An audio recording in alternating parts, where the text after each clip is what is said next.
Hola, ¿qué tal? Soy el ingeniero Felipe Estrada Juárez. Soy estudiante de la maestría en manufactura avanzada en CIATEC y vengo a presentarles mi proyecto Diseño, Manufactura e Implementación de Mesa Cartesiana XYZ basada en corte con plasma. Lo primero que debemos de saber es qué es una mesa cartesiana XYZ para corte con plasma.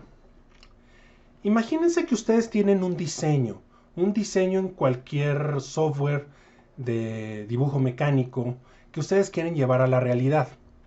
Entonces, ese diseño ustedes lo guardan en un formato en específico que a su vez lo van a abrir en algún otro paquete que lo va a convertir en un lenguaje máquina. La mesa cartesiana es aquella que va a tomar ese código generado y lo va a convertir en movimientos. ¿Por qué? Porque son instrucciones que le dicen cómo moverse, cuándo accionar el plasma, cuándo apagarlo, cuándo subir, cuándo bajar. Para que ustedes tengan de una forma rápida la forma que quieren cortar en placa. Ahora, para desarrollar una maquinaria así es necesario tomar una metodología, en donde primero debemos de tomar en cuenta que necesitamos una estructura, una mesa de trabajo con una cierta ergonomía.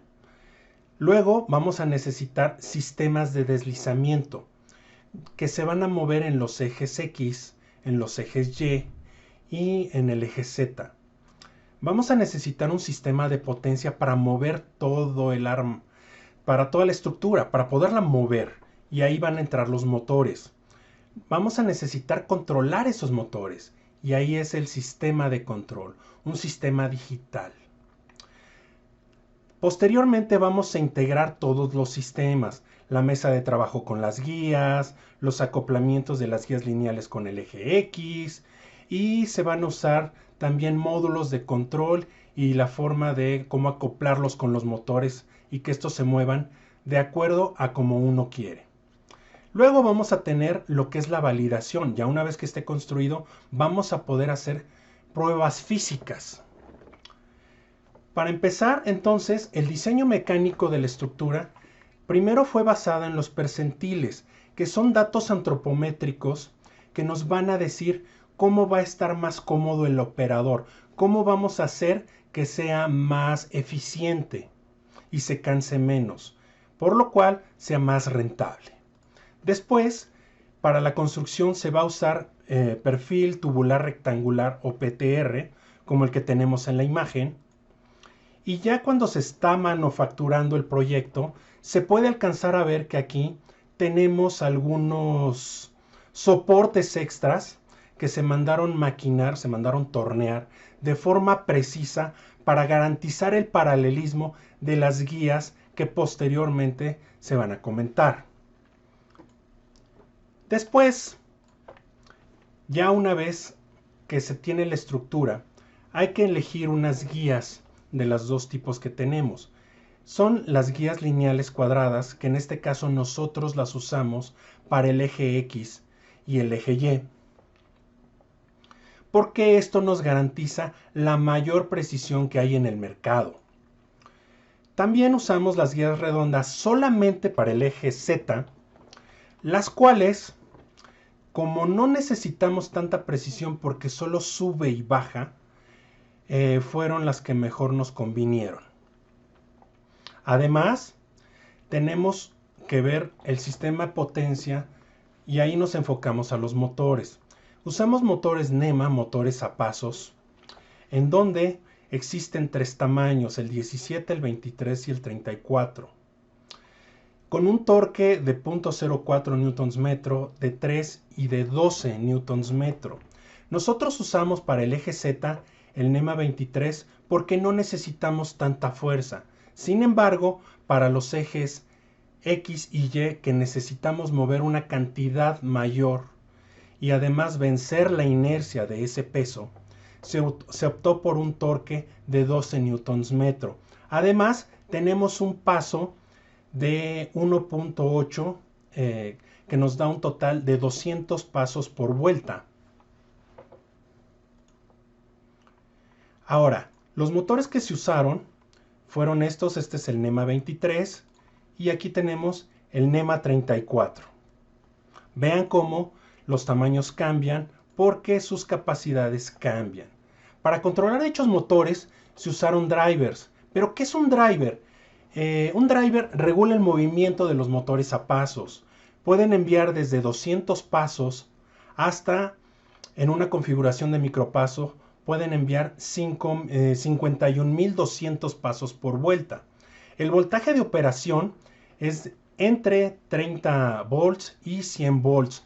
Nosotros usamos un total de 60 volts para alimentar los motores. Viendo el driver para el NEMA 23 se usó un Hyposen CL57. Para el NEMA 34 se usó un HBS 860H. Y ya integrado en la caja de control, aquí tenemos los drivers del eje X, del eje Y y del eje Z. Y sus fuentes de alimentación para X, para Y y Z y para el resto de la electrónica. Además, para integrar los sistemas, como les decía anteriormente, primero necesitamos tener un archivo en una extensión XDF. Aquí ya lo estamos generando. Ya una vez que tenemos el archivo XDF, vamos a meterlo a un software llamado LazyCam, el cual va a convertir las siluetas en secuencias numéricas, en secuencias de comandos que le van a decir cómo moverse, cuándo activar y cuándo desactivar la antorcha.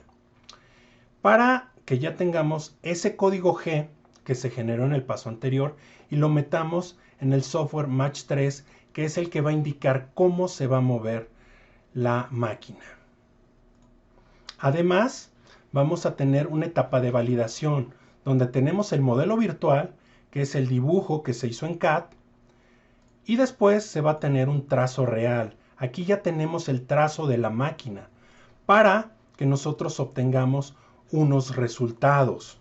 Aquí tenemos cómo el círculo está perfectamente definido, el rectángulo y el triángulo, cómo la interpolación de los sistemas es de manera correcta.